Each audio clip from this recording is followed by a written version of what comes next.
Kaze mu kiganiro Mupupu, ijwi risemerera ry'icabona ca Kristo.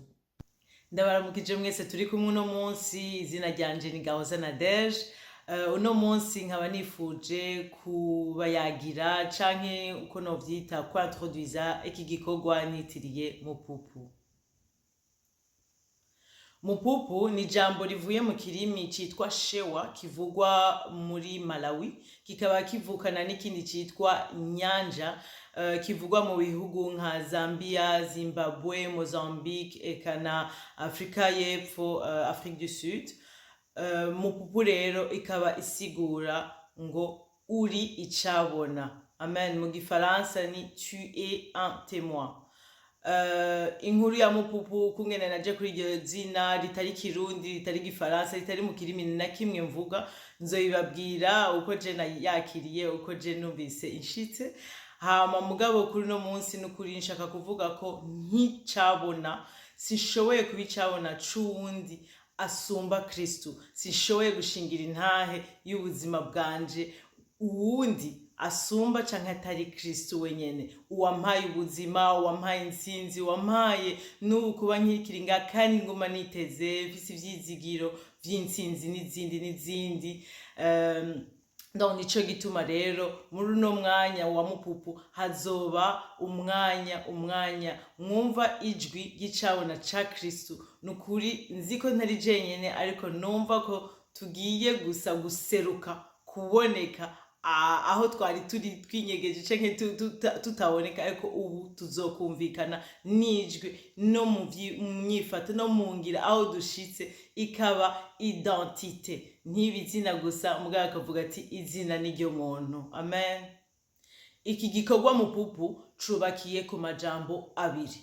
Irya mbere nitirira ishingiro ritanyiganyiga, isi kubakiye iki gikorwa cubakiye ko kitanyiganyigwa turisanga mu vyahishuriwe Yohana 12 igice ca 10 gushika kuri 11. Mwijuru numva ijwi rirenga riti, noneho agakiza karashitse, gashikanye n'ubushobozi n'ubwami bw'Imana yacu n'ububasha bwa Kristo wayo, kuko umurezi wa bene data akororewe hasi. Yahora abarega ku murango no mwijoro imbere y'Imana yacu, nabo bamuneshesheje amaraso y'umwagazi w'Imana n'ijambo ryo gushinga intahe kwabo, ntibakunda amagara yabo, ntibanka no gupfa. Ijambo rya kabiri nitirira inkingi ikomeye twegamirako nk'icabona, twegamiyeko nk'ivyabona vya Kristo, turisanga mu vyakozwe n'intumwa 1 igice 8 aho handitse ngo, ariko muzohabwa ubushobozi mpwemu yera niyabazako, muzoba ivyabona vyo kunshingira intahe i Yerusalemu, i Yudaya hose n'i Samariya no gushitsa ku mpera y'isi.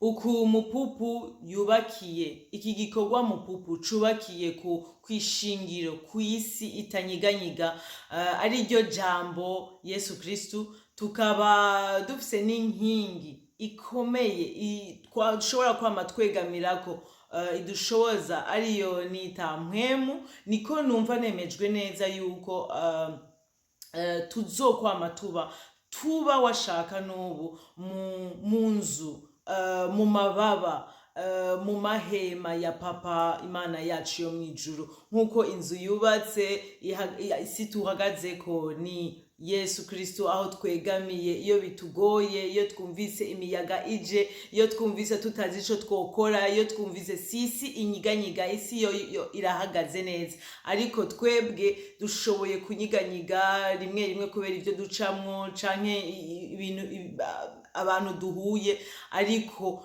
tukaba dufise mpwemu adufasha kwifatikiza kugira dusubire guhagarara neza kwijambo, kugira dusubire neza gusubira guhagarara neza mu nzu, mu mahema ya Papa. Haleluya. Akaba ariho duhagarara ubu, kandi tuzohereza kandi tuzokwama ibihe bidashira. Amen. Nivyo natuye ku buzima bwanje, ku buzima bwawe aho uri hose. Nuko mu biganiro vya Mupupu Imana ibidushoboje, naho tuzosangira intahe, intsinzi twabonye, inyigisho twakuyemwo, amahishurirwa kandi cane cane tuzoshingira intahe, nzowushingira intahe umwami wacu Yesu Kristo, kubera n'ukuri ni si jambo nasomye gusa muri Bibiliya, ariko koko narabonye ko ari ubuzima, ari ukuri, kurya wenyene avyivugira ati ndi nzira, ndukuri kandi ndubuzima. Haleluya. Kandi koko nukuri Yesu Kristo n'ubuzima niwe tuzoshingira intahe.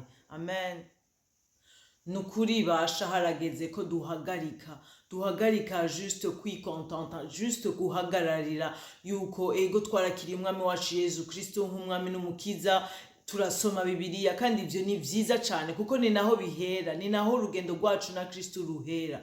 Ariko ubu harageze uno mwanya w'ikanguro n'ukuri ry'ukuri, aho twumva yuko tutari abakirisu ba dimanche gusa, bo kuwa Mungu gusa, ariko tuba umukirisu kuva kuwa mbere gushika kuwa Mungu ubuzima bwacu bwose. Ivyo vyose kandi turazi yuko ari kubera twebwe ubwacu nk'abantu ntavyo twishoboje. Nico gituma umwami wacu Yesu Kristo yavuze ati ntari kumwe nawe, tutari kumwe ntaco mwokwishoboza.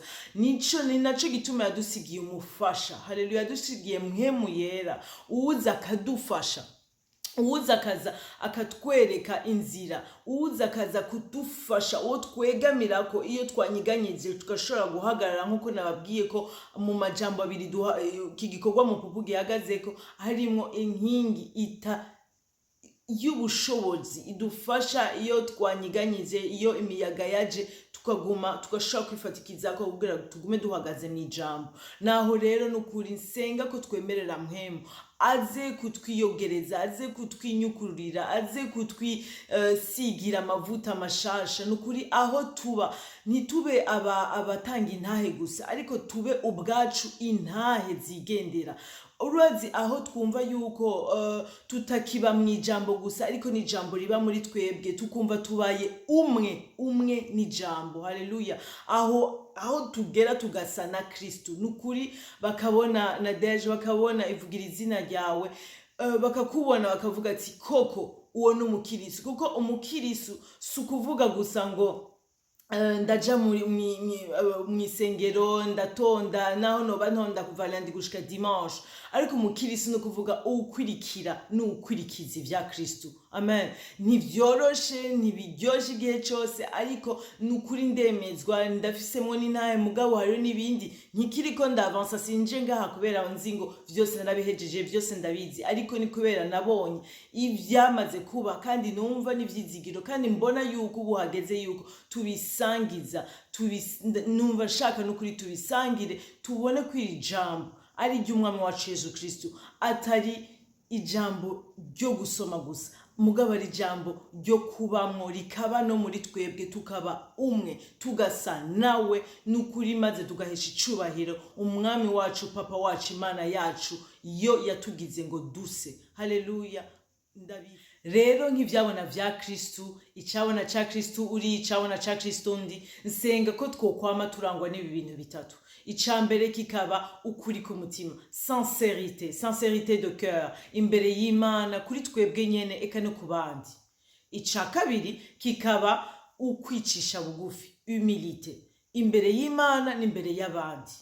Hama ica gatatu kikaba ukugamburuka, obéissance ku Mana yacu, niyo vyoba bigoye, niyo vyoba bibishe, niyo vyoba bitoroshe, ariko aho hose tukama twemeza, tukama dushinga n'intahe yuko ivyo vyose tubishobozwa n'udushoboza muri twebwe, ari we mpwemu yera, ari we Kristo muri twebwe. Haleluya. Nuko rero kuri uno munsi ndabatuyeko urukundo rwa papa wacu wo mw'ijuru, ubuntu bw'umwami wacu Yesu Kristo, bene ukubana na mpwemu yera muri vyose na hose. Imana ibampezagirire cyane.